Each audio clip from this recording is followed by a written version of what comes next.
Sobrang dami na nga kumakalat na fake nito, kaya umorder na ako ng isang box, guys, dahil baka magkaubusan na. So, ito nga pala yung trending na sa Daipo. So, ito yung mga gamot sa Buni, sa An-An, sa Adhad, sa Up, syempre. Ito nga lang yung nakapagpagaling sa aking psoriasis. So, guys, yung psoriasis ko is talagang nagre-red talaga siya kapag hindi ko siya napapahidan ito.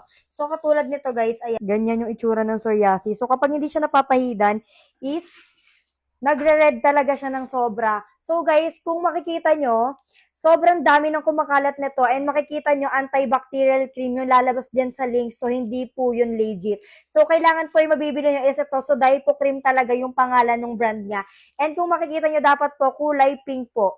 Kulay pink po yung laman. So ayan, yung mga white yung laman, fake po yun. So guys, ayan, perfect na perfect talaga to sa mga ganyan, mga sakit sa balat dahil sobrang bilis talaga niya makagamot at sobrang lamig talaga niya. So ako kapag po talaga nangangati yung mga balat ko and kapag nakakagat ako ng lamok and kapag may bungang araw at syempre yung mga dandruff ko sa head ko, ito lang po yung nilalagay ko para makagaling siya agad. So kung nagustuhan nyo nga yung ganito at habang hindi pa siya nauubos, ayan, ilalagay ko yung sa yellow basket. Diyan kayo mag-order dahil sobrang dami nang kumakalat na fake. Marami talaga kayo mabibili dyan na hindi totoo.